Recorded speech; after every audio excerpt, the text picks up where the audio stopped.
네, 2월 14일 장 마감 후 방송 찐시황 방송을 시작하겠습니다. 오늘 나오신 분은 서울 파이낸스 센터의 신한금융투자 서울 파이낸스 센터 황유연 PB팀장 나오셨고요. 네. 안녕하세요. 안녕하십니까. 주가가 많이 빠지니까 정신이 오락가락해. 웃음이 안 나오네요. 아, 진짜 어이없어가지고. 심각합니다, 진짜로. 네. 아, 오늘도 참 힘든 하루였죠? 네, 생각합니다. 제가 지난주 뭐 개인적인 일이 있어가지고 좀 이제 2월 말까지는 좀 일정이 좀 계속 있어서 어떻게 제가 스케줄을 할지 모르겠는데 뭐 제가 뭐 말씀드리나 마나 뭐 무슨 말이 필요하겠습니까? 오늘 준비를 하면서 무슨 말을 해야 되나, 무슨 말이 필요할까 그 고민만 했어요. 사실 뭐 지금 이런 시장에서는 뭘 해야 되나? 뭘 해야 돼? 가만히 있어야지. 뭘 해야 되나? 진짜 뭘 해야 되나? 그랬어요. 뭘 해야 돼? 멍하니 저도 오늘 계속 발간된 리포트들 읽고 뭐 지표들 계속 살펴보고 했는데 사실 이런 시장에서 뭐 기술적 지표가 되겠습니까? 뭐 밸류에이션이 뭐가 되겠습니까? 뭐 좋은 주식 사서 버티세요, 기다리세요, 뭐 장기 투자하세요 이런 말도 사실 한두 번이지. 정말로 긴 시계열에 있을 때야 뭐 지금이 정말 좋은 매수기였다라고 하지만 당장은 잔고에서 보이는 또는 주가 흐름 뉴스 플로우들 보면 사실 곧 견디기 어려운 게 사실입니다. 예. 맞아요. 그래서 장기 투자가 어려운 거고 저희뿐만 아니라 뭐 개인 투자자분들도 엄청 힘들겠지만 뭐 저희 현업에서 이제 자산 관리하고 있는 영업사원들도 엄청 힘든 시기예요. 뭐 지금은 계속 담보대출 하셨던 분들 담보 비율 막느라 정신 없고 또 반대매 안 나갈 노심초사 계속 하고 있는 거고 지금 계속 그러는 거죠. 그렇다가 혹시나 내가 팔면 또 여기 내가 바닥을 만들까봐 그렇지. 그게 제일 사실 가장 두려운 거고 경험적으로 이런 지정학 리스크는 항상 매수기에는 맞았었거든요. 항상 지금까지 저도 이제 본격적으로 업에 있으면서 했던 지정적 리스크는 항상 매수기에는 맞았었는데 그 당시가 너무 힘든 거죠. 고통스럽고. 예. 일단은 사실 오늘도 장중에는 흐름이 뭐 우리나라 지수는 나빴지만 나스닥 선물이 거의 보합까지 해주면서 좋은 흐름 보여줬는데 지금 유럽 시장 개장하면서 생각보다 좀 많이 밀리고 있어요. 독일 시장이 한 3.6% 정도 밀리니까. 그러니까 다 독일하고 유로스탁스 50도 네, 많이 밀리죠. 그러니까 이제 나스닥 선물도 한 1%까지 갑자기 밀리는 경향들이 좀 있었고요. 오늘 코스피가 43포인트 정도 하락했습니다. 한 1.5% 하락했고 이 정도면 사실 주말에 걱정했던 거 비하면 사실 양호했어요. 사실 양호했고 코스닥이 좀 사실 좀 심했죠. 네, 코스닥이 한 거의 2.8% 정도 하락해서 899로 마감을 했습니다. 900포인트를 못 지켰는데 아니 850포인트를 간신히 지켜냈습니다. 코스피는 2700포인트를 간신히 지켜냈고 뭐 장중에 특징이 있다라고 하면 그나마 오늘 매수 동향을 좀 볼까요? 오늘 보면 개인들은 한 2천억 가깝게 매도를 했고요. 매도를 했고 보겠습니다. 네. 코스피에서 잘 안 보이실까요? 이렇게 한번 보이시죠? 네. 코스피에서 개인들은 한 2천억, 1,900억 정도 매도를 했고 외국인은 684억 매수했고요. 기관이 960억 매수했고 코스닥은 이렇게 되어 있습니다. 근데 외국인들 특징이 있다라고 하면 오늘 연기금이 장중에 좀 들어왔다라는 거. 예, 요게 조금 하루 종일 좀 수익이 많지는 않아요. 1,700억이니까. 예, 장중에 한번 2,000억 넘었다가 좀 들어오긴 했는데 그냥 떨어지는 거 그냥 싸게 사는 정도인 것 같고요. 밑에서 받치면서. 그렇죠. 예, 그러니까 뭐 그렇게 시장에 큰 영향이 미치진 않았고 오늘 외국인이 코스피를 684억 매수한 걸로 돼 있어요. 근데 요거는 페이크라기보다 오늘 이벤트가 있었죠. MSCI의 LG 에너지 솔루션 편입됐습니다. 그렇죠. 네, 그래서 장중에 보시면 이것도 보면 3시까지는 계속 매도였잖아요. 쭉 매도였다가 참 막판에 쾅 하면서 바뀌었죠. 이렇게. 예, 여기 바뀌는 순간 여기 3시 반에 바뀌는데 뭐 다른 종목도 매수를 했는지 모르겠지만 오늘 LG 에너지 솔루션이 편입이 되었기 때문에 일단은 요 이슈가 좀 반영돼서 플러스로 나왔던 것 같고 일단은 LG 에너지 솔루션 관련 수급 이슈는 오늘로서 어느 정도 이제 클라이막스는 지났다고 봅니다. 일단은 굵직한 편입 이슈는 이제 마감이 됐고, 3월 달에 코스피 200 편입이 있기는 한데, 요 코스피 200 편입은 사실 지수에 엄청난 시장 종목별로 엄청난 영향을 미치었던 경험 별로 없기 때문에 오늘까지가 이제 마감, LG 에너지 솔루션을 뭐 이제 수급 꼬임 현상으로 해석하기에는 점점 이제 그 영향력이 좀 더 감소하는 그런 구간인 것 같아요. 예. 그게 좀 있었습니다. 그리고 오늘 그나마 다행인 게 두 가지 정도가 있는데요. 오늘 장 초반에 항상 이런 대외적인 리스크가 발생하면 우리가 보는 게 항상 환율이거든요. 그렇죠. 네, 환율인데 환율이 장 초반에 1,200원을 살짝 넘긴 했는데 생각보다 별로 안 올랐어요. 그러다가 장 마감할 때는 보면 오히려 또 하락을 해가지고요. 1,200원 살짝 건드리긴 했지만 오늘 오후 들어서 하락 전환하면서 1,191원으로 마감했습니다. 오히려 하락해서 마감했기 때문에 이런 부분들은 뭐 그냥 시장이 밀리니까 밀리는 정도지 뭔가 대외적인 리스크, 엄청난 리스크는 아닌 것 같다. 외국인이 엄청 대량 이탈하는 정도는 아닌 것 같다. 그거가 하나가 있었고 오늘 제가 세 가지 포인트, 기대할 수 있을 만한 포인트 세 가지 정도를 말씀드릴 건데 그 기대한다라는 거는 네. 참 말하면서도 참 그죠? 배심이 안 들어가는데 주가 상승에 네, 아니요. 추가 하락 방어 정도. 추가 하락 방어. 네, 자신 있게 뭐 V자 반등 이건 지금 말씀 절대 못 드릴 것 같고 그냥 여기저기서 이제 힌트를 어떻게 보면 찾아보는 거죠. 첫 번째가 환율이기 때문에 외국인들이 크게 이탈하지 않았다는 점. 그래서 오늘 뭐 MSCI 지수 편입이 있다고 하더라도 그렇게 외국인들의 매도 수량이 엄청 많지는 않은 편이죠. 코스피, 코스닥 할 거 없이. 그리고 두 번째는 그 다음에는 선물입니다. 선물이 자 볼게요. 일별동 차트 보면 작년 12월 동시만기 이후에 지금까지 보면요. 지금 3조 5천억이거든요. 네, 누적으로. 그러니까 지난 만기 이후에 매도세가 그냥 총 합으로 순매수 기조가 마이너스 3조 5천억이에요. 근데 팔았네. 엄청 많이 팔았죠. 근데 이거 일주일 전으로 돌려볼까요?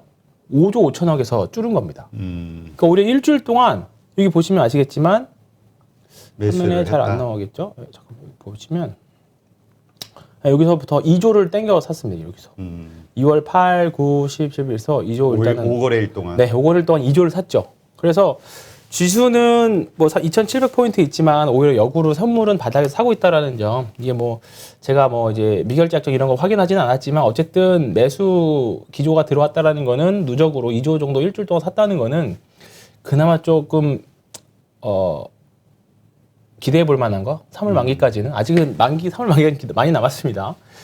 다만 이제 지금 옵션 판에서는 계속 품매수하고 있기 때문에 단기적으로는 뭐 리스크는 있겠죠. 예, 근데 일단은 조금 중장기적으로 했을 때는 좀 얘네들이 여기서 이제 여기다가 선물만 좀 뭔가 의미 있게 좀 사주면 요 지금 구간만 이 리스크만 좀 위기만 좀 지나고 나면 될 것 같은데 아직은 뭐 사실 기대만 하는 부분들이죠. 예. 그렇지. 근데 그 지난번에 그 이경민 팀장도 네. 대신증권 그런 얘기를 했었거든요. 워낙 작년에 강세론자였는데 네. 그 여러 가지 지표들을 해석하면서 추석 이후로 추석 네. 때였죠. 작년 9월, 10월. 네, 네. 그때 이후로 뷰가 네. 그때 저기 계속 사무실 출근해가지고 계속 데이터 보면서 그때 뷰를 바꾸는 그 작업을 했었는데 한 번은 이제 하반기 떨어졌잖아요. 근데 이번 달 마지막 그러니까 이달 안에 한 번 더 이렇게 좀 3월 금리 인상 하기 전에 한 번 더 이렇게 쌍바닥을 만드는 급락이 있지 않겠냐 네. 이런 얘기를 했었거든요. 네. 근데 이제 문제는 그리고 나서 희망적인 게 이제 다시 올라오지 않겠냐 반등하는. 네. 우리가 이제 기대하는 건 그거란 말이죠. 그죠? 쌍바닥을 만들어내는 네, 거죠. 쌍바닥 당연히 자연스러운 과정이고요. 그 얘기는 조금만 뒤에 하고요. 마지막으로 아까 세 개 말씀드린다고 했는데 환율 별로 큰 움직임이 없다는 거랑 선물이랑 다행히 오늘 오히려 더 빠졌으니까. 그거랑 선물 그나마 일주일 동안 2조 매수했다라는 거랑 그리고 마지막은 이제 코스닥 하락 종목 수인데요. 네.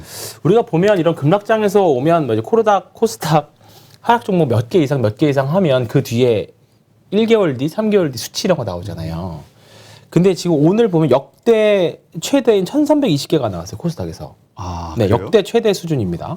그러니까 1월 24일, 올해 1월 24일 날 1,279개, 그 다음에 25일 날 1,300개, 27일 1,280개인데요. 대부분 이제 요러고 나서 한 달 뒤에 얼마 상승했다, 그 통계가 나오기도 전에 오늘 역대 최고치를 찍은 거예요. 근데 과거 통계치들 보면, 충분히 한 달 뒤에는 이런 1,000개 이상의 하락이 나온 1개월 뒤에는 대부분 반등이 나왔었거든요. 근데 이제 지금 과연 어디가 최대치일지는 모르겠다는 거. 근데 어쨌든 가장 역대 최대치의 하락이 계속 나오고 있다라는 거. 그런 부분들인 거죠. 그래서 어쨌든 지금 과거 사례들로 보면 이 정도 뭐 한 달 뒤, 그러니까 1월 24일로 봤을 때 2월 말 정도 되면 어느 정도 지금보다는 좋아져 있을 거라고 봅니다. 그리고 항상 지정학적인 리스크, 그러니까 특히 러시아 관련 이슈는 항상 그 체첸 사태 때도 그랬고, 그 다음에 2013년도에 크림반도 사태 때도 병합한 크림반도 사태 때도 사실 한 석 달 고생한 거 정도거든요. 그리고 나서 다 회복했어요. 최대 석 달이었고 실제로 지수 영향을 미쳤던 한 달 정도였습니다. 그러니까 지금은 금리 인상 이슈하고 지정적 리스크가 같이 오는 구간이라서 어쩔 수 없이 3월 중순에 있을 FOMC까지는 요 이슈가 같이 묶어서 갈 것 같아요. 이 지정적 리스크는 끝나더라도.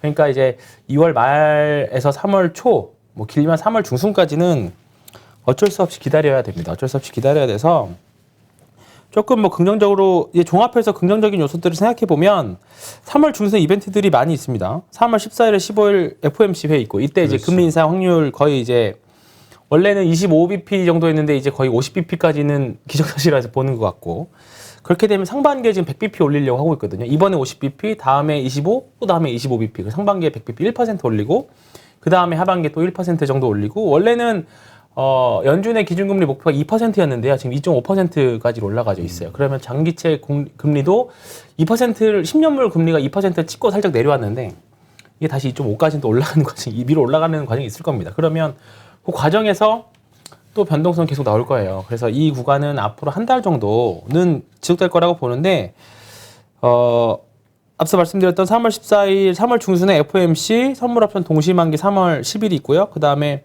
대선도 있죠. 이런 국지간 이벤트가 3월 초 중순에 다 마무리가 돼요. 고기가 지나가야 좀 뭔가 안개 거치듯이 싹 거치고, 안개 거치는 거 보면 순식간에 확 거치잖아요. 그런 것처럼 그런 거를 좀 기대하는 구간이 필요한데, 시간이 필요합니다. 시간이 필요한데 앞으로 짧은 보름에서 한 달 정도 필요할 것 같다. 네. 그래서 이제 그 고난의 행군을 하자 뭐 이런 얘기를 하는데, 고난의 행군 시기입니다. 고난의 행군 시기. 아니 이거 무슨 아니 근데 뭐 고난의 행군 시기.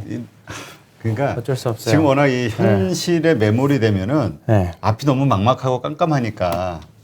그렇죠. 그래서 그 아까 쌍바닥 이야기 쪽으로 다시 가면 코스피 차트 보면요. 그러니까 결국은 다 이게 차트를 아무리 안 보려고 해도 아니 거기서 자꾸 어쨌든 현상에 대해서 원인을 자꾸 해석하려고 해볼 수밖에 없으니까. 그러니까 우리나라 지수도 여기서 내려왔다가 이제 반등이, 사실 저는 2,800을 터치를 하기를 좀 했으면 조금 더 예쁘게 매도할 수 있는 그림이 나올까 했는데 2,800포인트를 터치하지는 못했고, 후행적으로 좀 그려지는 부분들이 있지만 결국은 쌍바닥의 빌미를 그냥 이 명분 삼아서 지금 내려가려고 하는 게 아닌가 싶습니다. 제일 중요한 건 이제 오른쪽 엉덩이가 더 높아져야 이제 상승 각도를 더 이제 반등 신호를 좀 더 보여주거든요. 그러니까 예를 들어서 여기하고 요렇게 만들어주는 것보다 이제 한 요 정도 2,650 요 정도 수준에서 만들어주는 게, 그러니까 완전 우리 뭐라지? 이렇게 만들어주는 게 더 낫죠. 요거를 기대해야죠. 진짜 뭐라 그럴까? 기도매매법 같은데 이거. 근데 이제 뭐 기도매매법이라고 할 수도 있지만 이거는 차트고, 이제 거기다가 이제 밸류에이션을 가져다가 붙여보면 LG 에너지 솔루션이 상장하면서 어쨌든 비싸진 건 비싸진 거거든요. 그러니까 우리나라 밸류에이션도 낮아졌고, 그러니까 PBR 선행 PBR 1배 수준이 지금 2,700 언저리입니다. 2,650에서 2,700포인트 보는 거니까 후행 PBR은 2,450 정도 되거든요. 그러니까 정말로 우리가 최후의 마지노선으로 쓰는 건 이 정도 수준인 거죠. 2,450 정도, 2,500에서 이 정도 수준이고, 일단 선행 PBR로 봤을 때는 2,650에서 2,700 정도 보는 건 지금 2,704잖아요. 그러니까 요 밑에는 사실 언제든지 내려갈 수 있어요. 일시적으로. 그리고 뭐 당장 정말로 확률은 낮다고는 지금 하는데, 실제로 뭐 러시아가 우크라이나 침공을 하고, 사실 가장 두려운 시나리오는 이거잖아요. 러시아가 우크라이나 침공하고, 그러면 나토 참전하고, 그러면 미국 참전하고, 그럼 러시아 쪽에서는 중국도 참전하고, 그럼 우리나라도 참전하고, 점점 3차 세계대전. 3차 대전. 그러면 주식 뭐 하나 그만 아무런 의미 없습니다. 그러니까 그럼 의미 없는 거죠. 그러면 3차 대전에서 다 죽는다. 그런 과정을 하면 굳이 지금 지르지 않을 필요가 전혀 없지 않을까. 그러니까 바이러스도 마찬가지잖아요. 어차피 바이러스 다 죽고 어차피 극복할 거라고 보면 주식 사는 시기였고, 전쟁으로 인류가 다 멸망해서 돈이고 뭐고 다 필요 없는 시기가 올 걸 진료가 멸망한다라는 시기로 간다라고 하면 주식도 필요 없으니까 그러면 주식 한번 사보는 시기다. 극단적으로 말씀을 드리면 지금 그런 과정인 거죠. 근데 이제 좋게 해석하자고 하면 결국은 이렇게 해서 이런 반등 시나리오, 반등이라기보다는 급락 이후에 뭔가 이제 재정적인 지원, 이제 코로나 때는 급락 이후에 사실 이 자리에서 이때는 연준의 도움이 있었잖아요. 그러니까 V자 반등이 가능했고, 근데 지금은 그런 거 없잖아요. 그런 거 없고 정말로 살면서 정말 인플레라는 단어를 이렇게 많이 들어봤던 시기가 최근 한 몇 달인 것 같은데 어쨌든 지금은 연준은 조이기를 하고 있으니까 V자 반등보다는 2018년 11월, 12월 정도의 흐름이 되지 않을까 이렇게 생각하고 있는 거예요. 저는 여기 2018년, 12월, 네 여기입니다. 여기 이 급락 이후에 요 정도 수준이라고 보는 거죠. 요 정도 수준. 그래서 여기 정도까지는 여기도 이게 한번 이게 주봉입니다. 이거 맞고 이제 좀 뚫고 올라가는 듯 하다가 다시 맞고 내려왔는데 여기 이후에 이제 금리 인상을 적응하는 과정이 필요한 거죠. 이때도 이제 금리 다 올렸을 때였거든요. 2018년, 2019년도. 그러니까 이 적응하는 과정인데 이러면서 이제 뚝 떨어지면서 금리 뚝뚝 떨어뜨리고 다시 이제 시장에서 이렇게 반등한 건데 아마 올해 2022년은 요 정도 흐름이 되지 않을까 생각을 하고 있는 거죠. 그러니까 지수는 별로 재미없는 장. 예, 대신에 근데 그 체감 2019년 되돌이켜 보면 2018년 하반기가 너무 안 좋았어 가지고요.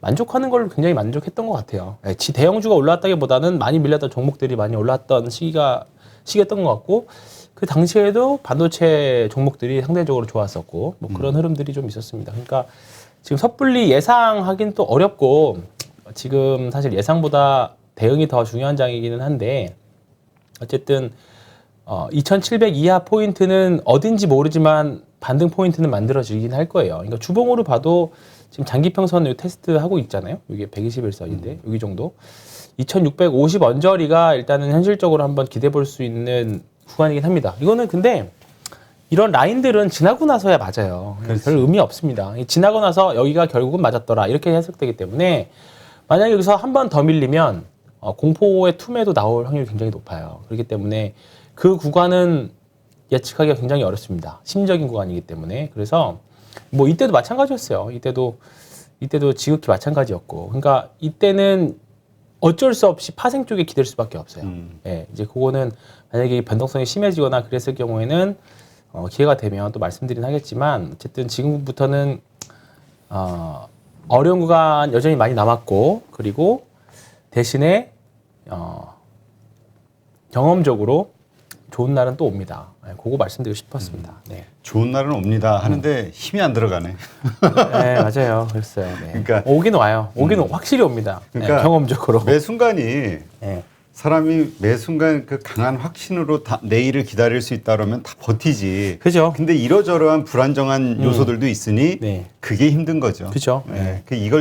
이런 두려운 본성을 이겨야 이게 과연 뭘 지나고 나서 맞는 것인지 틀린 것인지는 가봐야 알겠지만 어쨌든 필요한 순간이긴 한데 지금 그런 얘기는 있어요. 지금 미국 뭐 우리가 사실 3차 세계대전 뭐 이래서 뭐 지구가 멸망할까 이거는 거기까지는 안 가고 그렇죠. 네. 그냥 긴장 관계 그리고 네. 진짜 어떤 국지전이라도 벌어지면 다시 에너지 폭등하고 그렇죠. 인플레이션 그렇죠. 이러면서 네. 주식시장이 망가질까 봐 걱정하는 건데 미국의 입장에서는 오히려 전쟁하는 게 필요할 수도 있다 이런 얘기도 있고 그렇습니다. 왜냐하면 군수산업 네. 활성화를 위한 네. 그 또 경제난 돌파 네.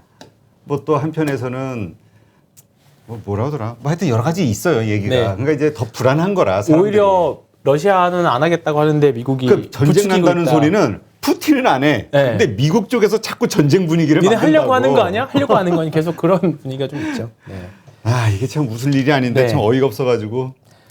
네, 하여튼 그러니까 네. 분명한 거는 매 어려운 순간 코로나 때도 이렇게 보면 그죠. 합당했어. 그때는 네. 정말 막 중국에서 우한에서 사람이 막 죽어나가고 막 뭐 공포 심리가 봉쇄하고 뭐 전염병 그 학자들의 그 말에 의하면은 막 예전에 패스트 얘기 나오고 그죠. 그러면서 망할 것 같았거든 세상이. 그러니까 앞일을 알 수 없는.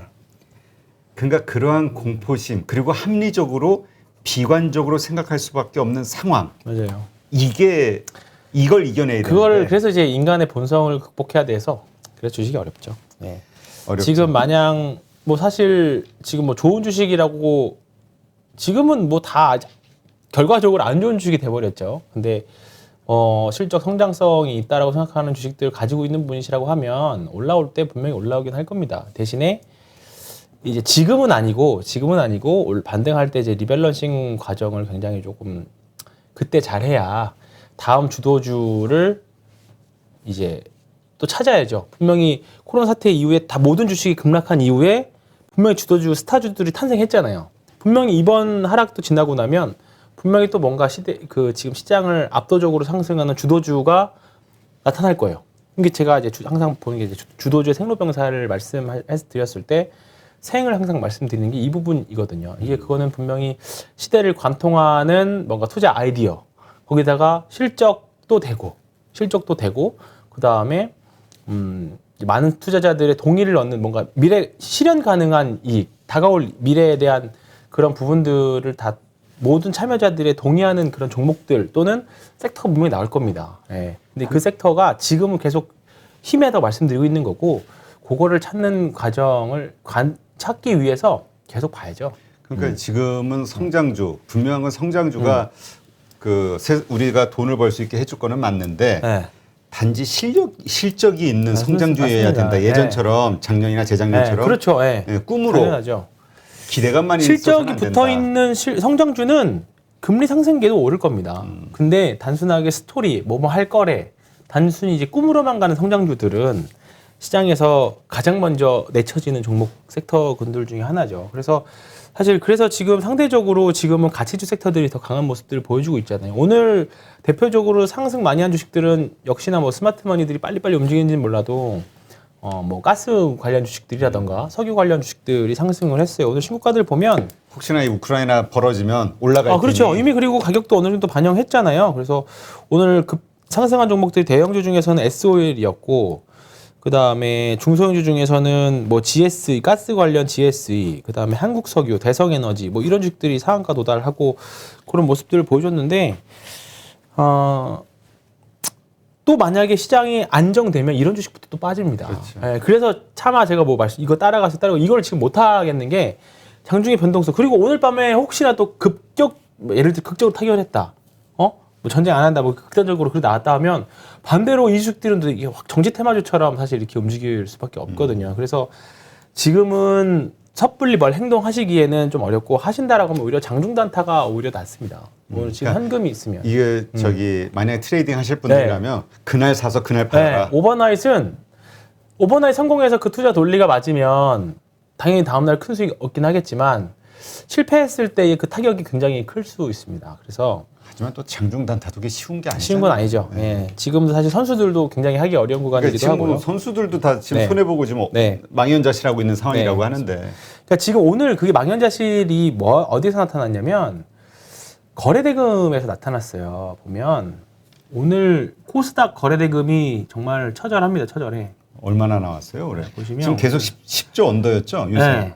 코스피는 요즘에 그래서 보면 11조 정도 나왔거든요. 계속 좀 요즘 나왔네. 쭉 보면 11조 나와요. 근데 코스닥이 지금 6조 7천 나왔거든요.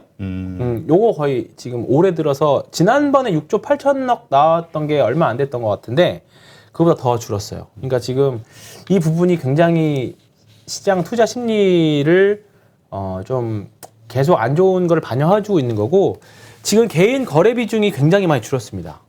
지금 개인들의 거래 비중이 코로나 이전으로 돌아갔어요.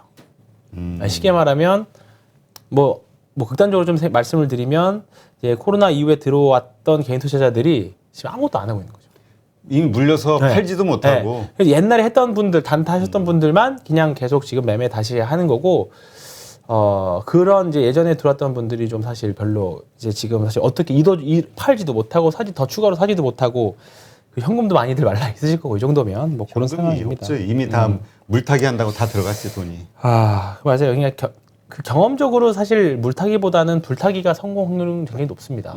항상 투자의 구루들은 물타기 하지 마라. 바닥이 어딘지 모르기 때문에. 근데 이제 개인 투자자들이 기본적으로 내가 바닥을 맞출 수 있다라는 신호 아예 들어가니까. 네. 근데 또 이럴 때일수록 어떻게 보면은 정말 괜찮은 주식. 아까 그냥 우리가 그냥 허무하게 얘기했지만 그냥 괜찮은 주식인지 아닌지 먼저 확인하고 그런 주식이라고 생각된다면 그냥 가격 신경 쓰지 말고 버티면 시간이 장기 투자. 그렇죠. 본의 아닌 장기 투자를 할지라도 버티면 결국에는 올라가지 네. 않겠냐. 제가 그래서 연초에 말씀드린 근본 있는 주식 오래 하자. 근본 있는 주식. 근본 있는 주식 하자. 그렇다라고 하면 괜찮은 거고. 그나마 뭐 그런 섹터들이 올해도 여전히 우리나라 코스피 전체에서 이 가장 큰 비중을 차지하는 건 반도체거든요. 반도체 sek터고 그나마 지금부터도 해볼 만한 주식은 사실 금융업종인 것 같아요. 이제 아직 미국이 금리 인상 하지도 않았잖아요. 이제 시작하는데 앞으로 8번에서 원래 8번을 올리는 건데 0.25 25bp 기준으로. 근데 지금 2.5까지 하면 10번 정도 올린다는 거거든요. 자, 작년 과거에 KB금융만 먼저 볼게요. KB금융은 역시나 신고가 모습을 보여주고 있죠. 완전히 다른 종목 섹터들이랑 다른 모습입니다. 거래량도 터지고 있고. 이거 이렇게 올랐는데 어떻게 샀냐라고도 말씀하실 수 있지만 과거에 보면 2018년 이때 2015년 말부터 요때부터 금리 인상했거든요. 이때 밀릴 때는 같이 밀렸었어요. 2015년 12월에 금리 인상하고 그리고 나서 이때부터 2018년까지 금리 인상했거든요. 근데 2016년부터 2017년까지 계속 올랐죠. 2017년 말까지. 이때까지 거의 1년 반에 걸쳐서 올랐어요. 이렇게 보시면 이렇게. 네. 이렇게 계속 올라죠. 이렇게. 내려올 때도 이렇게 내려왔지만 오히려 금리 인상 정일정기에 가니까 주가는 빠지기 시작했죠. 오히려 금리 인상이 시작이 되면 어쩌면 또 빠질 수도 있지. 그렇죠. 아니죠. 근데 지금은 초기잖아요. 완전 극초기잖아요. 그렇지. 네. 몇 번 했을 때. 네, 7분응선, 8분응선, 그리고 이제 연준이 또 한 1.5% 정도 넘어가면 좀 계속 코멘트를 하겠죠. 이제 어느 정도가 적정할 거다. 그런 코멘트가 나오려면 사실 아직은 멀었기 때문에 지금 이제 여기거든요. 근데 뭐 이미 많이 올라왔다라고 보기에는 뭐 시장 전체가 올라온 거고 지금부터 만약에 신고가 타고 이렇게 올라간다라고 하면 여기 전고점에서 69,200원 여기도 전고점에 넘어갈 수 있을 확률이 굉장히 높다라고 보고요. 지금 보면 신한지주도 마찬가지고 오늘 외국인 순매수 상위 중에 하나가 신한지주였습니다. 신한지주도 마찬가지고요. 그다음에 하나금융지주. 하나금융지주도 마찬가지예요. 하나금융지주도 같은 다 투자 논리입니다. 2016년, 2017년 흐름을 보면 타 시장 대비 삼성전자 차트는 거의 비슷하긴 하거든요. 근데 어쨌든 시장 대비 다 많이 올랐으니까 다 같은 모습입니다. 그러니까 근데 좀 특징이 있다라고 하면 하나금융지주하고 그러니까 하나은행, 신한은행은 변동금리 대출이 전체 다른 은행 대비 좀 높아요.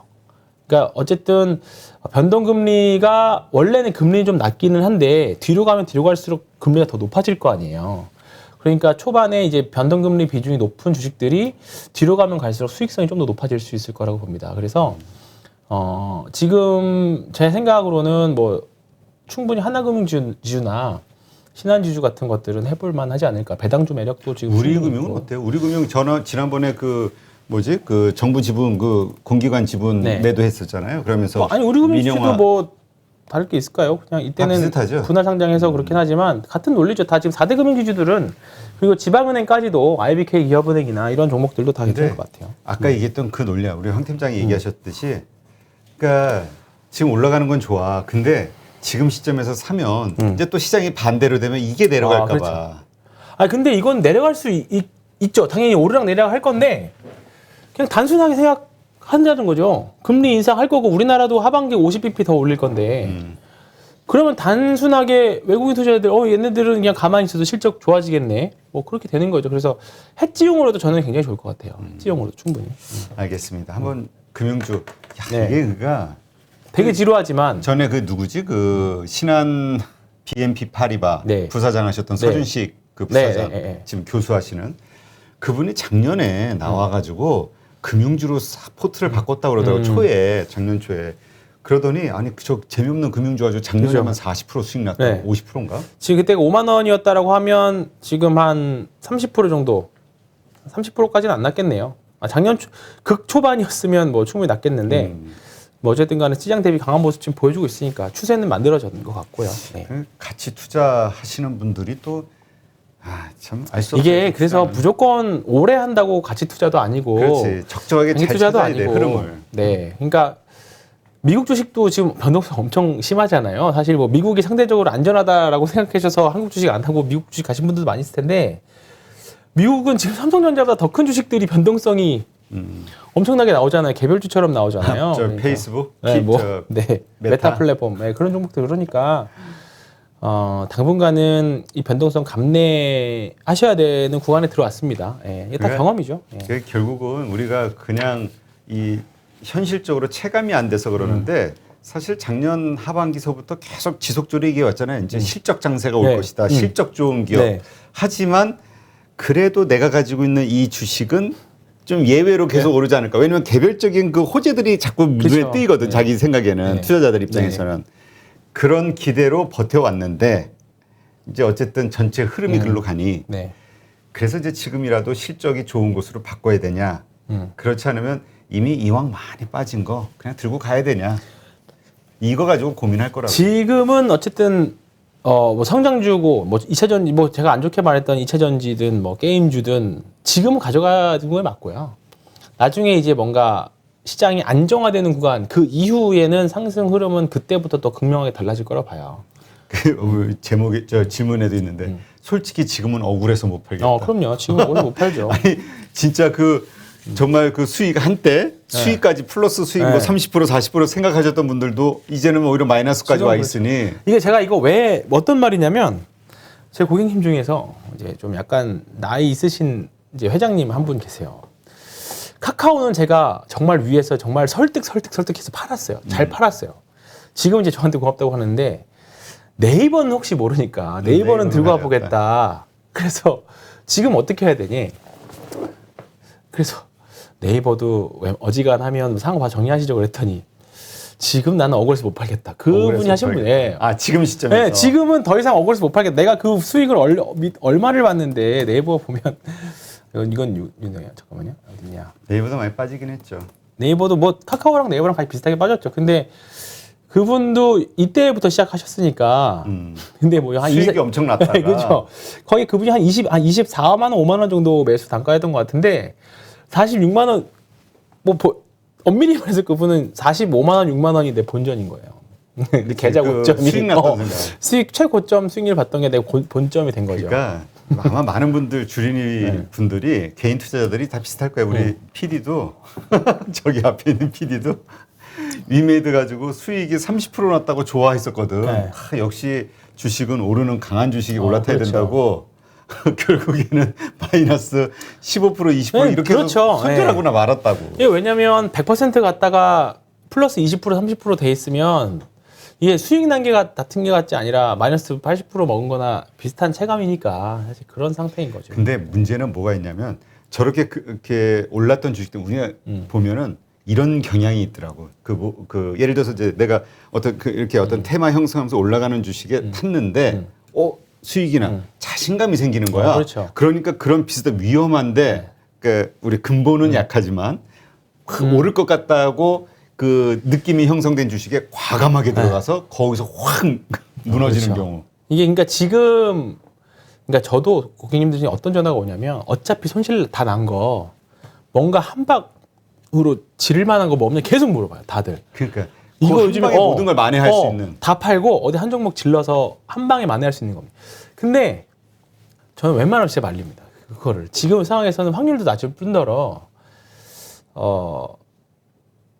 그렇게 확률이 많이 높지 않아요. 그래서 지금은 오히려 그냥 나중에 10보 전진을 위해서 좀 쉬자. 지금 차라리 쉬시자. 그래서 그 리차드 데니스도 그 말 하거든요. 시장이 별로 안 좋으면 하고 싶으면 하는데 배팅 사이즈 줄이라고. 네, 줄이면서 감각만 1kg 가자. 근데 지금 그렇다고 완전히 떠나 있죠. 떠나 있으면 시장 감을 다 까먹어요. 왜냐면 지금 시장에 어떻게 판이 돌아가는지 다음 주도주가 어떻게 될 건지 이거를 모르기 때문에 그러니까 내가 물려있는 종목들만 계속 보시고 계시면 시장이 어떻게 바뀌는지 모르거든요. 그러니까 예를 들어서 우리가 항상 우스갯소리로 하는 게 H&M 같은 거거든요. H&M 삼성 엔지니어링. H&M이 올해 사실 작년에 많이 올라서 그렇지 이 어마어마한 이게 아이고 주봉으로 보겠습니다. 엄청 이 아버지 이게 10년을 개고생한 그림이에요. 개고생한 그림. 이제 엄청 빠졌네. 이렇게 돼 있잖아요. 이게 뭐 이제 중간에 뭐 유상증자도 하고 뭐도 하고 해가지고 여기 있는 거지. 사실 HMM은 요만큼 오른 거. 올해 작년에 좀 많이 그나마 오른 거거든요. 여기. 그러니까 요만큼 오른 거 요만큼. 그러니까 이렇게 될 수 있는 종목들이 몇 개 있겠죠. 당연히. 어디예요? 네? 그게 어디? 몇 개 있겠죠? 종목들 중에 있겠죠. 또 나오겠죠. 아직 찾지는 못했으나. 아니 뭐 있겠죠. 네. 뭐 느낌이 있는데. 있겠죠. 당연히 나오겠죠.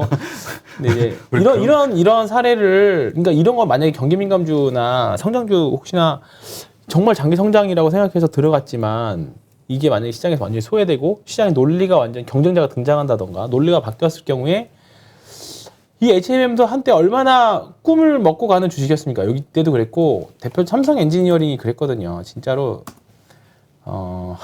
이것도 참 그래도 잘 버텨주고 있네요. 아니죠. 여기죠. 여기입니다. 여기 이때 과거에서 빠진 거. 정말 이때 2008년, 2009년 이때가 진짜 어마어마했고 이때 당시에 제가 이제 한창 막 제 친구들 취업하는 그런 시즌이었거든요. 그래서 삼성 엔지니어링 간 친구들 보면 그때 조선주와 더불어서 최고의 취업을 했다 당시에 정말 최고의 네가 아웃풋이다 막 그리고 막 그랬는데 2000 이제 이때 서프라임 터지고 나서 이제 그리고 나서 이제 차화 정식이 엄청 올랐다가 그때부터 내리막을 가는데 이게 16만 원 하던 주식이 완전히 이렇게 만 원대에서 거래됐었잖아요. 최근에 올라서 2만 원이지. 10분의 1로. 예. 이런 상태입니다. 이렇게 갈까봐 이런 건 조심을 해야 되는 거죠. 이런 건 조심을 해야 됩니다.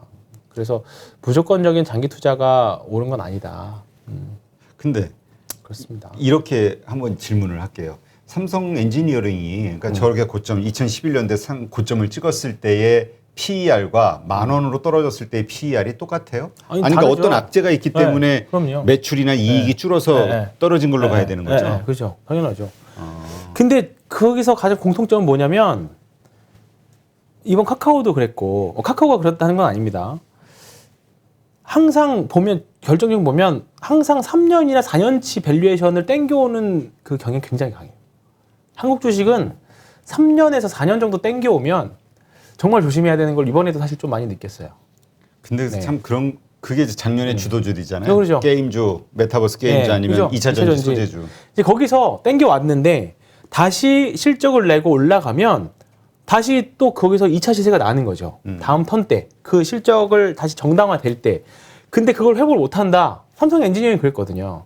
그때는 조선주도 그랬고 이런 엔지니어링도 그랬고 이때 어땠냐면 특히 뭐 조선주들을 보면 뭐 대우조선, 삼성중업 볼까? 삼성중업.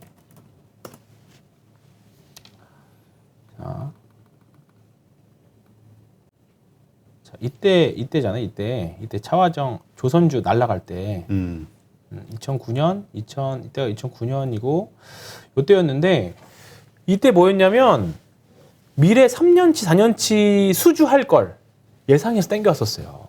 네. 뭐냐면 사실 이게 예상할 수도 없는 건데 앞으로 2013년, 14년 정도에는 이 추세 들어가면 지금 주가를 설명할 수 없으니까 지금 밸류에이션으로는 이 조선사들이 앞에 미래에도 이 정도를 수주할 걸로 예상을 해서 현재에 반영해서 해석을 했던 거죠. 근데 그게 3년 정도 넘어가면 사실 어떻게 해서 미래 3년 이상을 어떻게 예상을 해요. 근데 한국 주식은 경험상 3년 정도 땡겨오면 조금 사실 위험한 것 같아요.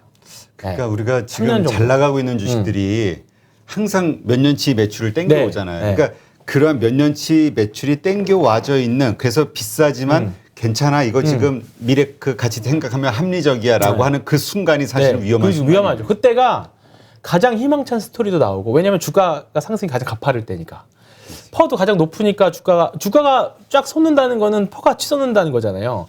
근데 그 엄청난 높은 퍼를 설명하려면 미래 성장성에 대한 정당성을 붙여야 되는데 그게 대부분이 미래 몇 년 뒤에는 이게 얼마를 벌 거야 하거든요.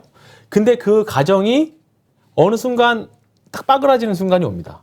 그 맞으면 진짜로 정말 대박주가 되는데 그 순간이 빠그라지는 순간 주가는 다시 제자리를 줘. 그게 다 5G도 그랬고. 그렇지. 네, 5G도 그랬고. 이번에 2차 전지도 좀 내려왔고. 카카오 그러니까 플랫폼도 그랬고. 이게 왜 우리는 매번 같은 실수를 할까? 아, 그래요. 그래서 이 고민을 할 그래요. 수밖에 네. 없는 거야. 그래서 항상- 한국 주식은 매도하는 게 진짜 어려워요. 그러니까 매도의 매도가 기술. 진짜 어렵습니다. 그래서 항상 박수 칠 때 떠나라 제가 항상 하는데 안 돼요. 안 돼. 안 됩니다. 그게 딱 일단 시장이 안 오를 됩니다. 때면 네. 나름대로 지금 계속 오를 네. 수밖에 없는 이유. 그 다음에 네. 그게 약간 하락한다 해도 이건 조정으로 네. 생각하고 있다가 네. 더 많이 하락하면 그죠. 아 반등은 어째서 그죠. 안 뭐 하여튼 됩니다. 이러저러한 네. 이유로 계속 기다리다가 결국은 그러니까 이제 그거를 하려면 결국은 분할 매수와 분할 매도, 맞아. 아니면 나는 절대로 머리 정수리 위해서 팔 수 없다라는 거를 인식을 하고 나는 항상 시장에 겸손하고 아니면 그거밖에 가장 없죠. 정말 우리가 재미없겠지만 가치 투자자들처럼 많이 오른 주식, 비싼 주식은 안 사야 되는 거야. 아, 그죠. 일반 개인 투자자. 그게 잃지 않는 방법이긴 하죠. 네. 잃지 않는. 그러니까 우리가 많이 벌려고 사실 네. 들어가잖아요. 많이 벌고자 하는 욕심을 버리고 그쵸. 안 잃는 게 먼저요. 그치, 안 잃는 상태에서 적정한 수익. 근데- 근데 오히려 그런 투자가 더 많이 벌 수도 있다고. 그죠. 결국 기회가 생기니까. 근데 우리는 항상 현혹돼 급등주에. 근데 지금 상황은 진짜 예외적인 거죠. 이 정도면 싸다 생각했는데 더 싸지고 할인인 줄 알았는데 이제 아울렛에 가 있고 그런 거죠. 그러니까 지금 이렇게 봐야 된다고 하더라고요. 조니 대표님하고도 저 네. 금요일 날 좀 촬영을 했는데 지금 내가 주식이 없다라고 봤을 때 지금 사야 될 때냐 팔아야 될 때냐. 사야 될 때다. 사야 될 때 그건 맞죠. 네. 근데 사람들은 항상 똑같은 걸. 남 막 비싸고 남들이 막 사고 막 붐이 됐을 때는 사고 막 떨어져서 오히려 사야 될 때는 팔고 두려워서 떠나고 그래서 개인이 돈을 못 번다. 그죠. 항상 이런 굴곡은 있을 건데 그래서 우리가 항상 차트도 봐야 되지만 밸류에이션이라든가 이런 거 애널리스트가 제공하는 이런 이익 추정치들은 항상 그래서 저도 증권사 들어오기 전에는 다 애널리스트 말 다 무시했어요. 뭐 니네들이 뭘 알아? 니네 맨날 틀리기만 하고 그랬잖아. 그랬는데 뭔가 이게 짜여진 판에 의해서 또는 정해진 이게 밸류에이션이 작동할 때가 분명히 옵니다. 근데 합리적인 게 있고 그 이유는 아인슈타인이 인간의 관계는 계산 못한다 그랬잖아요. 그 부분이 항상 한국 시장이 이게 좀 더 심해요. 아랫꼬리 이게 표준 정기분표 이게 있으면 그 윗꼬리랑 아랫꼬리 여기가 되게 심합니다. 여기가. 그래서 어려워요. 근데 그 전에 저기 KBS 박종훈 기자하고 방송할 때 얘기를 들어보니까 전 세계에서 항상 우상향으로 계속 상승하는 그 주식은 미국밖에 미국밖에 없다고 없어요. 그게 달러 패권국이기 네, 때문에 그럼요. 네. 전 세계에서 계속 신규 유동성이 요새 돈 공급되면서 들어오잖아요. 그러니까 그게 가능한 거고 한국 주식 특히 이머징 국가들은 돈이 들어갔다 나갔다 하죠. 시장 상황에 따라서. 그러니까 어쩔 수 없이 시황을 탈 수밖에 없고 반대로 생각하면 이거를 잘 이용하면 먹을 때 확 먹고 나올 때는 어떻게 보면 이렇게 또 싸게 또 살 수 있는 기회가 오는 거죠. 그렇지. 네. 그러니까 작년 말에 포지션 정리하고 현금 들고 기다렸던 분들은 그쵸. 왜냐면 작년 말에도 이런 상황은 예상이 됐었잖아요. 우크라이나 얘기는 없었지만 금리 인상. 금리 인상 앞두고 있으니 네. 분명히 요동 칠 거야. 알고는 있지만 그거 아는 대로 네. 행동한 사람과 그렇지 않은 사람. 그렇습니다. 그래서 현금을 우리는 30%라도 그렇지 않은 사람에 속하네. 저도 참다가 마지막 남은 현금을 지난주 금요일 날 조금 샀거든요. 근데 오늘 또 물렸잖아. 그래서 금요일 날 제가 샀던 종목은 다행히 시장 대비 많이 올랐어요. 그래서 오케이 잘 샀어 했는데 역시 오늘 또 박살이 났어. 역시 많이 내려와 있다고 생각해서 샀는데 역시나 오늘 고생했습니다. 네.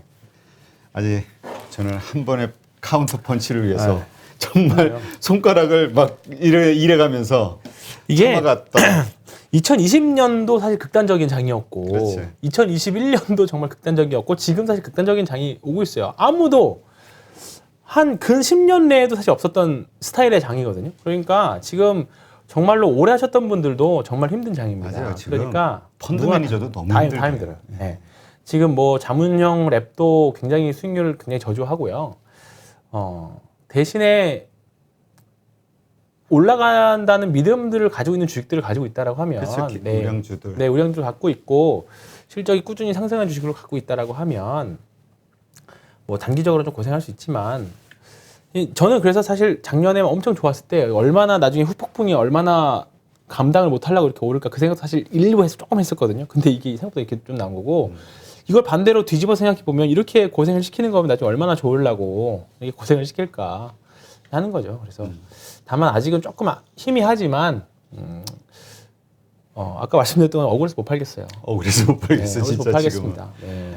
그렇지. 네. 그 올랐던 거 그것도 그렇고 그것도 포기하는 것도 억울한데 마이너스까지 그렇죠. 손해까지 보면서 억울해서 팔아야 돼. 막 팔죠. 이런 생각. 주식을 감정적으로 하면 절대 안 됩니다. 그래서 제가 그 부회장님한테도 그랬어요. 감정적으로 주식하시면 안 됩니다. 하지만 속으로는 저도 결정을 이루고 있죠. 우리가 그러니까 그렇게 스스로 이렇게 말을 하면서 마음을 다잡고 네. 예, 그렇게 하려고 이제 노력하는 거지. 누구나 다 흔들리죠. 아, 말과 그럼요. 네. 행동 이 일치시킨다는 게 그러니까 지금 확실한 자기만의 매매법을 가지고 계신 분이라고 하면 먹히는 장이 올 겁니다. 시장이 상승장일 때는 제가 말씀드렸는지 모르겠는데 시장 상승장일 때는 어떤 기술적 분석도 다 먹힙니다. 근데 지금은 정말로 장중 단타로 구간 트레이딩 하는 거 빼고는 사실 어려워요. 결국은 조금만 올라가면 바로바로 내리고 오늘 마지막으로 요걸 말씀드려야 되는데 오늘 호가창이 정말로 약간 신경질적이었거든요. 그래요? 네, 어떤 왜냐면 면에서? 호가창들을 보면 보겠습니다. 오늘 오랜만에 그냥 말 나온 김에 포인트 모바일이 오늘 장중에 한번 급등을 하긴 했었어요. 아, 그래요? 네. 요즘 다 빠지니까 예전에는 포인트 모바일에 대해서 클레임 거시는 분들이 많이 다 있더니 밀렸죠. 요즘은 다 모든 게 네. 다 빠져 있으니까 포인트 모바일 오랜만에 말씀드리면 오늘 주당 무려 100원을 준다는 공시를 했고요. 그리고 최근에 이제 나온 뉴스들이 사실 아마존 이슈 나오면서 좀 계속 긍정적인 이슈들이 좀 나와서 상대적으로 시장 대비해서 그래도 1월 달은 양호한 모습을 좀 보여주고 있는데 오늘 장중에 7.89%까지도 올라가서 VI도 걸리고 그랬었거든요. 그래서 근데 이런 거 보면 사실 지금 아직 여전히 역배열인 상태에서 급등 나오니까 바로바로 물량들이 쏟아져 나오잖아요. 이게 웬 떡이냐고 다 매도하는 거죠. 그렇지. 그러니까 사람들의 심리가 상승의 시작이야라고 생각했으면 오히려 막 네. 살 텐데. 네, 그죠. 이거 보시면 이거는 약간 개별주긴 한데 이거는 보면 매수가 6천 주고 매도가 3천 주로 마무리됐잖아요. 이거는 좀 너무 작아서 좀 그렇고 뭐 다른 거 봐볼까요? 이런 것도 보면 오늘 대부분 종목들이 매수는 많고 매도가 적을 거예요. 그러니까 좀 특히 코스닥 쪽으로 가면 갈수록 매도 호가가 텅텅 비었었어요. 이게 뭐냐면 다들 시장가 매도만 하려고 지금 준비하고 있는 거예요. 올라오면 바로 매도 나고 올라오면 걸어놓기도 귀찮은 거지. 올라오면 바로 매도. 그러니까 우리가 항상 주식이 호가창 볼 때 매도 물량이 많아야 사실 주식이 상승하잖아요. 매수가 주식이 살 때 시장가로 사줘야 주식이 팡팡팡 올라가니까. 근데 오늘은 반대인 거죠. 대부분 다 매수 호가가 더 많고 매수 잔량이 더 많고 매도 잔량이 더 적어요. 이거 대표적으로 이게 전형적인 하락 호가창이거든요. 그러니까 보면 매도는 텅텅 벼 있어요. 그러니까 내가 조금만 사면 올라가면 올라가는데 내가 실제로 조금만 예를 들어서 돈이 있어서 요게 사면 바로 물량 쏟아집니다. 기다렸다는 듯이. 그러니까 지금 요게 좀 뒤집혀줘야 되는데 요게 아직은 여전히 투자 심리가 별로 좋지 않습니다. 네. 신경질 가득한 호가창이 계속되고 있어요. 하여튼 이런 상황에서도 근데 최근에 좋았던 게 리오프닝 주잖아요. 네. 지금 리오프닝 주 상황은 어때요? 리오프닝은 지금 최근에 오늘도 사실 상대적으로 강했던 게 뭐 파라다이스도 좀 강했고 잘 버티다가 오늘도 하이트 진로 같은 것도 잘 버티다가 막판에 그냥 좀 쓸렸는데 하이트 진로 좋아져서 맥주 마시려고 했는데 네. 올해 마실 수 있을까 모르겠어요. 가지 않을까요? 근데 지금 보면 미국도 마찬가지로 그래도 많이 올랐네. 많이 올랐죠. 시장 대비 강한 모습 보여지고 있고 지금 그나마 지금 시장 대비해서 올해 컨센서스가 좀 그나마 상승하고 있는 게 에너지, 그다음에 이런 소비재 관련 주식들인데 대부분 소비재 관련 주식들은 이제 판가 가격 인상에 대한 이슈 나오고 있어서 그리고 실적은 일단 올해보다는 다 좋아질 거나 YOY로는 다 올해는 좋아질 걸 예상하고 있기 때문에 그런 부분들이 반영된 것 같아요. 수급 도피쳐도 되고 그래서 리오프닝 주식들은 사실 여행은 잘 모르겠어요. 여행이나 항공은 솔직히 잘 모르겠고 지금 보면 농심도 흐름이 좋고 그다음에 뭐 이런 하이트 음식료 다 좋거든요. 롯데 그룹주도 좋고 그래서 이런 주식 굳이 팔 필요 있을까? 네, 지금 뭐 신세계도 그렇고 PBR이 되게 낮다. 낮죠. 6배, 7배 뭐 이 네. 정도라고. 근데 이 소비주들 괜찮게 보는 분들도 있더라고요. 느리지만 근데 통상 볼 때 하이트 진로는 가끔 장대 양봉도 세게 뽑아주거든요. 그래서 제가 좋아해요. 그러니까 다른 유통 주식들은 뭔가 좀 거래량도 매매하기도 어렵고 아주 짜잘짜잘하게. 짜잘짜잘하거든요. 시총은 커도. 근데 하이트 진로는 시총도 적당고 제가 제일 좋아하는 그 중형주 사이즈가 2조에서 3조 사이거든요. 그러니까 딱 지금 딱 이제 올라와가지고 2조 4천인데 요 정도면 뭔가 기관들이 돈을 쏟았을 때 가장 그 좀 약간 상승률이 좀 약간 액티브하게 올라가요. 네, 그래서 좋아해요. 그러니까 LG이노텍도 딱 시총 3조대에서부터 이제 급등한 거거든요. 그러니까 시총이 너무 커버리면 쓰는 돈 대비 상승률이 좀 작고 너무 작으면 사실 이 변동폭이 너무 심하고. 근데 2조에서 3조 정도 사이즈 되는 그 중형주, 실적되는 중형주들은 뭔가 쏟아 돈을 들어갔을 때 뭔가 좀 약간 흡족할 만한 상승률이 많이 나오죠. 잘만 타면. 그래서 근데 그런 게 대표적으로 지금 뭐 파라다이스도 그렇고 하이트 진로도 그렇고 리오프닝 주식들도 그렇죠. 아니 그래서 그 몇몇 분들은 우리 방송을 하다 보니까 의견을 종합해 보면 이번 그 쌍바닥을 찍고 올라가는 과정, 이번이 쌍바닥을 찍는 네. 과정이라고 했을 때 이때 강하게 튀어오르는 섹터의 주식들이 주도주가 될 가능성이 높다. 그렇죠. 당연하죠. 이렇게 보더라고요. 네. 당연히 왜냐하면 그래서 항상 말씀드린 게 4주 신고가. 네, 그걸 체크를 하는데 오늘은 보면 4주 신고가 종목들 다 중소형주밖에 없어요. 네, 아직은 의미가 없고 일단은 지수가 바닥을 먼저 만들고 그다음에 이제 분명히 거래량이 실리면서 바닥에서 올라가는 종목들이 분명히 나올 겁니다. 그래서 그 중에 하나 분명히 리오프닝 주식들도 가능성이 그래서 있죠. 리오프닝 주에서도 가능성이 있지 않겠냐. 왜냐면 지금 어쨌든 강한 모습을 보여주고 있으니. 네, 그렇죠.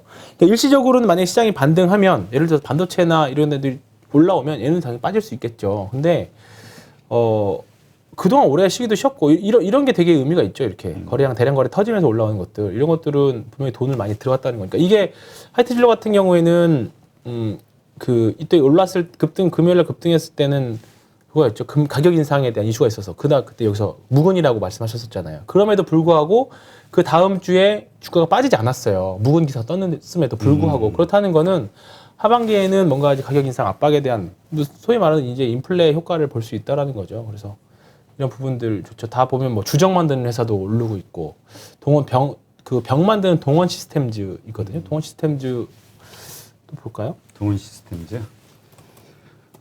네, 동원 시스템즈도 좀 최근에 좀 강한 모습 보여줬죠. 네. 테라 병 만드는 회사거든요. 네, 이런 회사도 좋고. 네. 자, 그러면 일단 그 내일장 대응 전략에 대한 질문을 좀 하기 전에 오늘 그 장중 라이브 방송에서 이제 나중에 제가 이렇게 글 봤는데 좀 아주 절실하게 몇몇 분이 그 신청하신 종목이 있는데 못 해드려가지고 NEW 영어 이 배급사죠? 주식에 대한 좀 의견 좀 주세요. 이게 좀 많이 물리신 것 같더라고요. 이걸 들고 있어야 되냐 아니면 손절을 해야 되냐. 아니 근데 이 주식은 지금 손절하실 필요는 전혀 없을 거라고 보고요. 90만 시총이 2,700이네요. 소형주, 중소형주.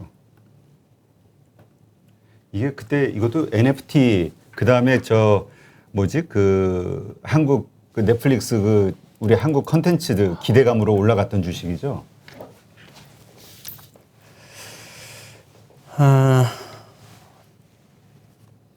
뭐라고 말씀드려야 될까요? 이거를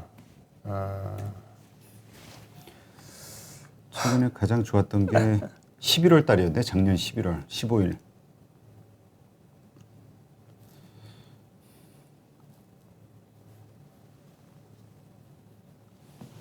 뭐 흔히 말하는 실적으로 보면 지금 예상 실적은 올해 한 285억, 그다음에 내년 300억, 대략 300억 정도 올해 내내 보는데요. 그러면 지금 시가총액이 떨어져서 2,700억이니까 뭐 계속 10배 수준에서 움직였었겠네요. 10배 정도 수준에서. 근데 주가가 한번 4,400원에서 이때는 뭐 코로나 때문에 워낙에 안 좋았다가 이제 본격적으로 오르기 시작했다가 이슈가 뭐가 있었나 이게 솔직히 안 본 지 엄청 오래돼가지고 지금 고점 대비해서 반토막 나긴 했는데 일단은 제가 다른 건 보진 않고요.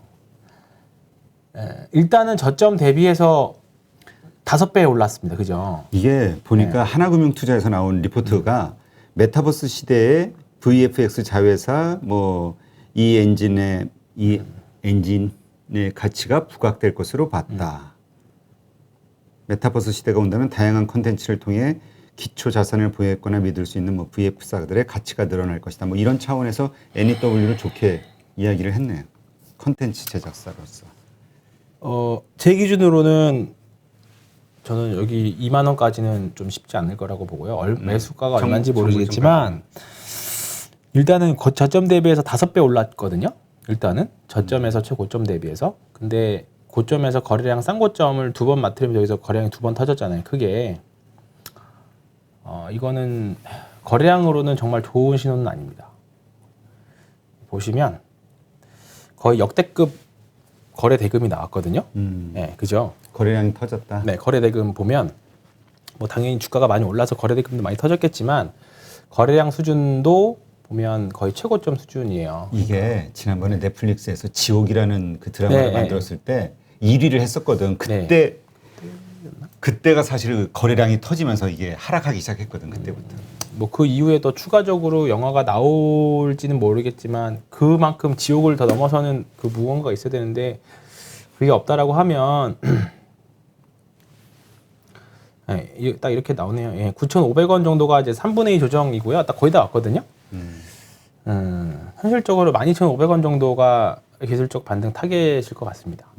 그 정도에서는 물량을 좀 줄이자. 그렇습니다. 왜냐하면 실적도 그렇게 엄청나게 올해 흑자 전환됩니다. 많은 이 부분들도 반영이 됐던 것 같고 메타버스로 작년에 해서 올랐다라고 하면 뭐 제가 틀릴 수도 있지만 저한테 물어보신다라고 하면 저는 어떻게든 반등할 때마다 줄이고 싶을 것 같아요. 네, 줄이고 싶을 것 같습니다. 하여튼 이건 뭐 우리 황 팀장 의견이시니까 참고만 하시고 또 다른 의견들도 좀 들으시면서 결정을 하시면 좋을 것 같네요. 여기가 되겠네요, 딱.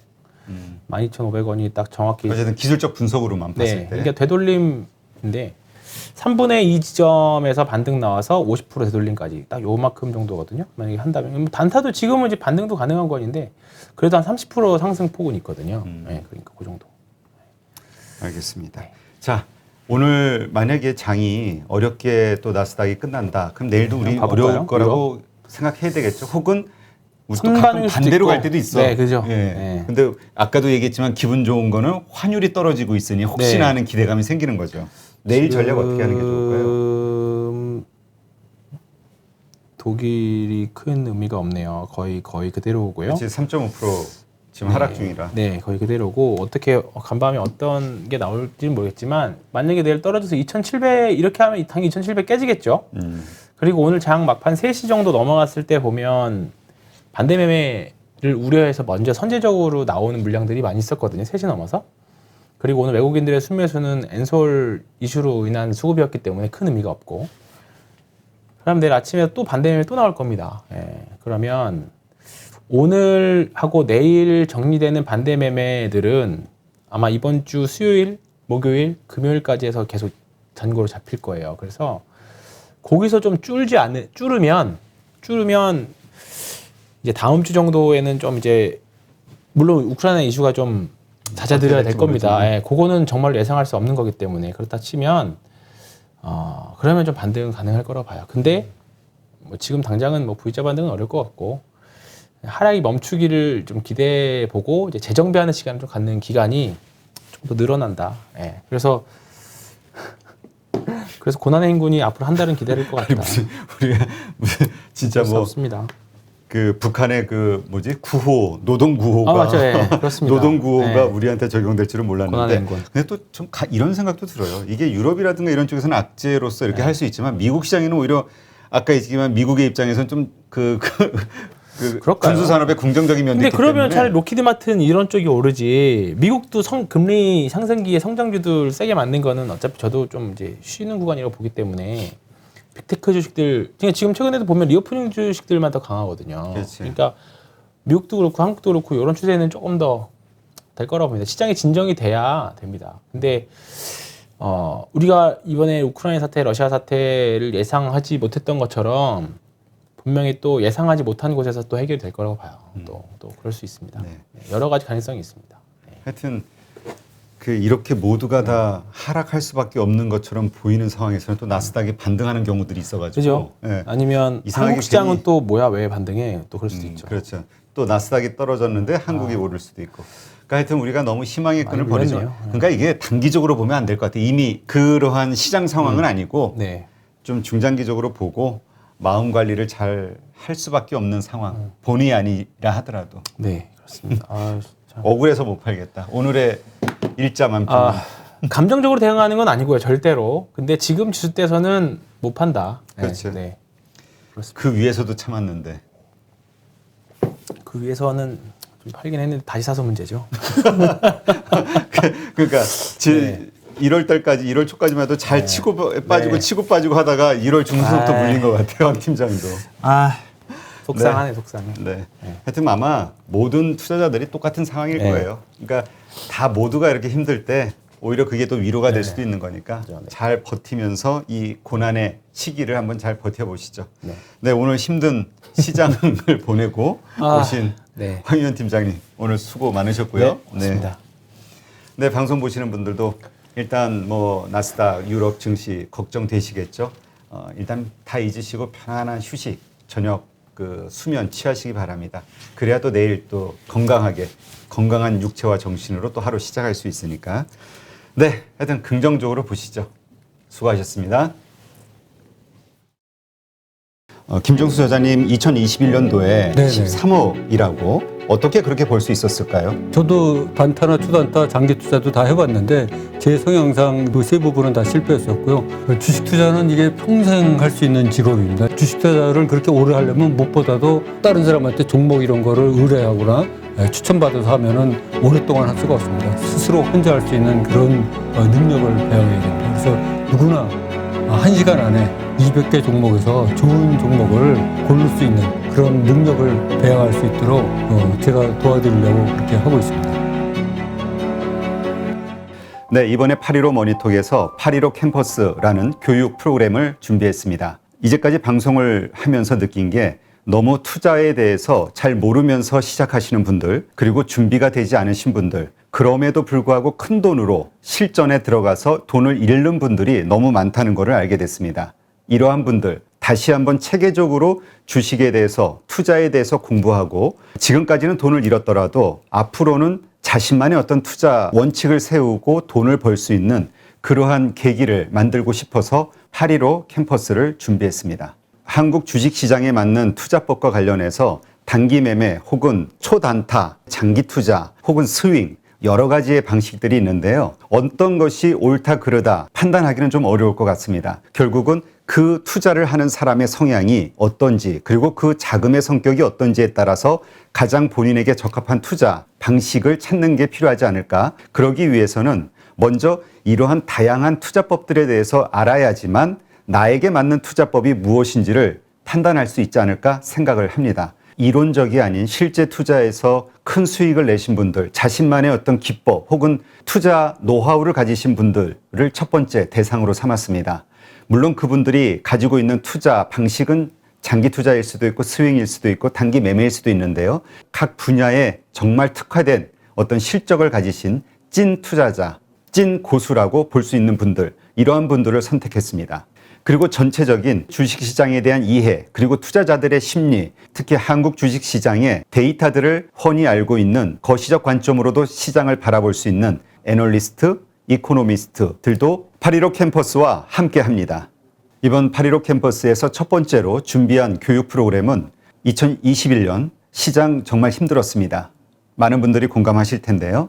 그 시장에서도 매달 1억 이상의 수익을 올리신 13억 이상의 수익을 낸 찐 고수시죠. 단기 매매로 그러한 수익을 내신 분입니다.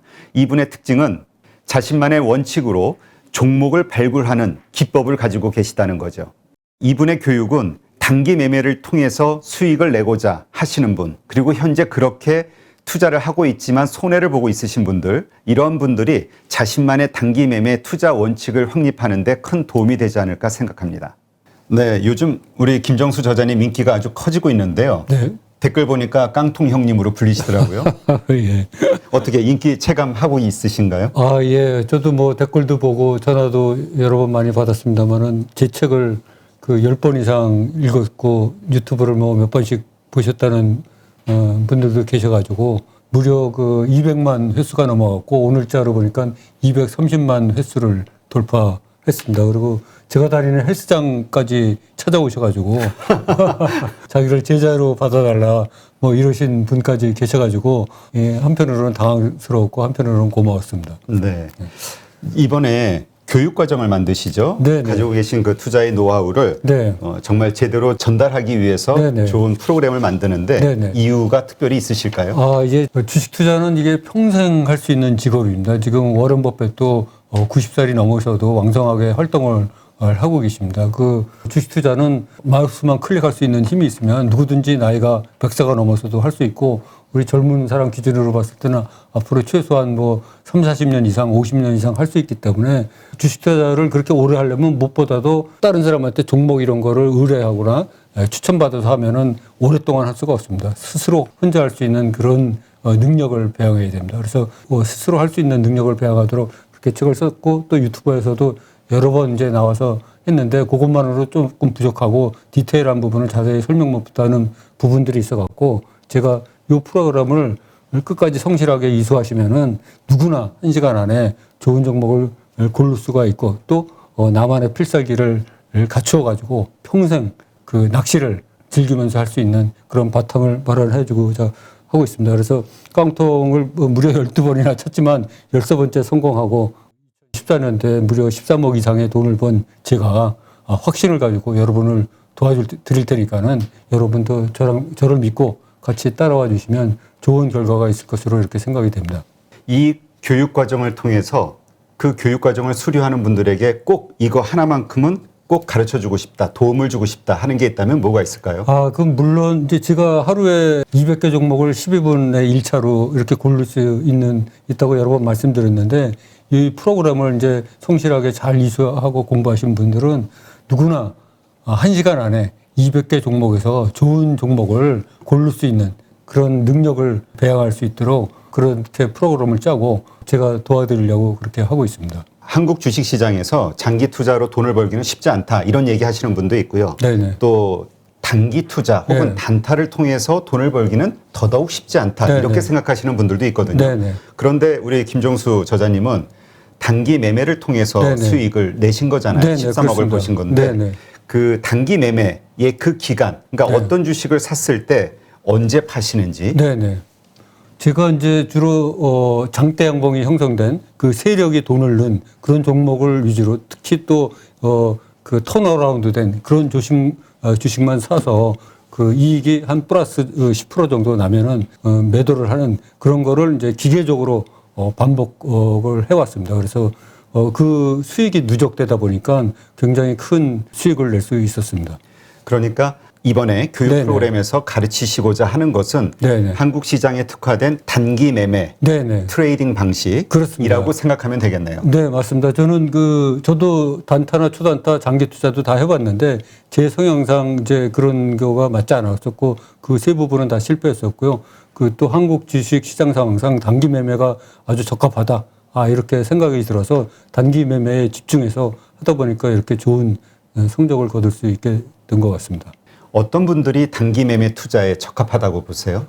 제가 생각하기에는 한국 사람들의 90% 이상은 단기 매매에 적합하다고 생각하고 있습니다. 왜요? 왜냐하면 한국 사람들의 그 성격이 그 빨리빨리 문화에 자리 잡고 있는데 이 단기 매매는 비교적 단타나 초단타보다는 느리지만 며칠만 해도 승부를 볼 수가 있고 평균 보유 기간이 장이 좋을 때는 뭐 1개월에서 2개월밖에 안 되고 또 뭐 장이 이렇게 요새같이 안 좋을 때는 뭐 3개월에서 6개월 이렇게 잡고 할 수 있기 때문에 한국 사람 성향하고 딱 맞는 거로 이렇게 생각이 됩니다. 자, 그럼 이번에 8.15 캠퍼스에서 어떠한 방식으로 그 단기 매매로 돈을 벌고자 하는 분들에게 네네. 그 노하우를 전수해 주실 건가요? 그 절대 사지 말아야 될 종목 12가지 유형이 있습니다. 그거는 제가 5만 건 이상을 거래하면서 제가 물렸던 거를 전부 분석을 해보니까 그 12가지 유형이 나오더라고요. 또 반드시 사야지 될 종목 유형도 12가지가 나옵니다. 그래서 모두 이 24가지가 있는데 이 24가지가 제 책에는 아쉽게도 한 가지 종목밖에 그 예를 못 들었습니다. 근데 이번 영상에서는 종목을 순차적으로 이렇게 소거를 하면서 이게 왜 이렇게 됐는지, 왜 이런 일이 벌어졌는지, 결과는 어땠는지를 차근하게 설명을 드릴 거고요. 또 제 책에서 아쉬웠던 부분이 그 200개 종목을 한 개에서 5개 정도 좋은 종목으로 추리는 과정을 거의 축약적으로 설명을 했기 때문에 실제로 그 일반 분들이 책만 보고 쫓아오기는 굉장히 힘듭니다. 그래서 그 200개 종목을 일일이 하면서 이 종목은 왜 선택이 되고 이 종목은 왜 선택이 안 됐는지 그런 거 원인과 그런 거를 자세하게 설명드리면은 몇 번씩 보시다 보면은 스스로 그런 능력이 되지 않을까 이렇게 생각을 합니다. 그런데 이제 VOD 네. 강의만 보고 배운다는 게 쉽지 않다. 하다 네네. 보면은 생각과는 다른 네네. 여러 가지 어려운 문제들이 생기잖아요. 네네. 그래서 영상만 보면서 과연 배울 수 있을까 이런 생각하시는 분들 있을 네네. 수 있을 것 같은데요. 네네. 그래서 저희가 이제 한 달에 한 번씩 그 라이브 방송으로 궁금하게 생각하시는 분들을 직접 소통을 하면서 궁금증을 받아서 그 자리에서 바로 대답을 드리고 이렇게 하는 그 시간을 마련해서 그 문제를 해결해 드리도록 하겠습니다. 8.15 캠퍼스를 통해서 평생 활용할 수 있는 종목 선정 방법을 여러분께 알려드리도록 하겠습니다. 그거 내 특급 비밀인데. 내가 이 공개 방송이라 갖고 수익률을 제대로 얘기를 못 하는데 이제 유튜브에 나와서도 그래서 내가 뭐 한 20% 30% 이상 그렇다 하는데 사실 내가 며칠 전에 계산해 보니까 작년에 이제 그 수익률을 따져 보니까 한 70% 이상 벌었더라고. 그러니까 작년 상반기는 사실 수익률이 100% 이상이었어.